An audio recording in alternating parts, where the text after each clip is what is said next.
Let me just resume my recording. Translocation. So what we've got is, we've got a cell in the leaf tissue, or wherever we have the sugar being made, the source, okay? So the sugar is being made, okay? And it's going to be actively transported into the phloem vessels, okay? We call these sieve tube elements, okay? So that these continuous cells, the sugar moves in, and as a result, water moves in to follow it, because the water potential is more negative.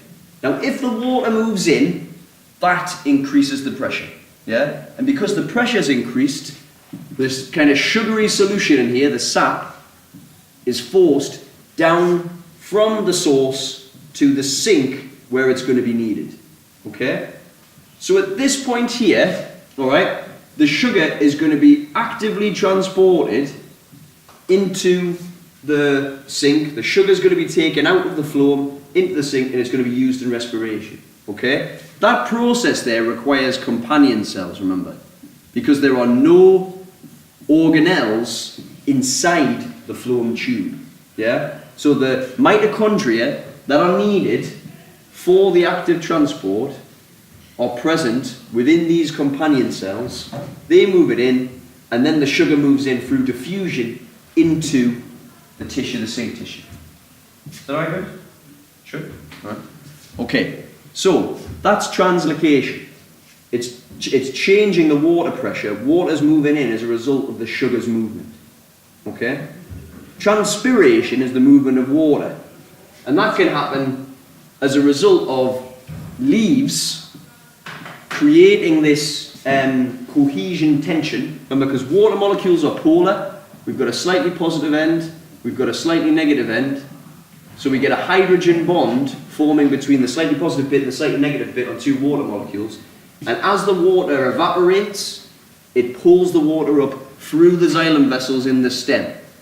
If we don't have any leaves and transpiration can't take place, so say we've got a young plant or a plantlet, what is it that forces the water up the plant? How can the water get up to the plant where it's needed for photosynthesis? Dan? Root pressure. Root pressure. And what's that? It's like when the water diffuses into the cortex, or goes into the cortex, because they actively transport the ions into the cells, and then the water moves in, and so much moves in that causes like a burst in pressure, and then sugar. Yeah, exactly. It literally shoves the water up, that pressure. So that might be in plants that don't have leaves, young plants. It might be in plants that live in really humid conditions. So if the plant is in a really humid condition, there's lots of water here, there's less water going to evaporate because there's less osmotic potential, less osmotic gradient. So we get less transpiration, so the plant has to use more root pressure to shove it up and get it to the leaves, because what do the leaves need it for? Photosynthesis. That's the whole point of getting the water up the plant, right? Photosynthesis. As well as, we're really thinking about this, biological reactions. So when we talk about the importance of water, you might have done this already, it's used in hydrolysis reactions. What's a hydrolysis reaction? Dan, again. Add water to split. Like, to split something apart. Yeah. So carbohydrates, lipids, proteins, nucleic acids, all of those require hydrolysis reactions to split. So it's not just water being used in photosynthesis, it's also being used there. Okay? Right.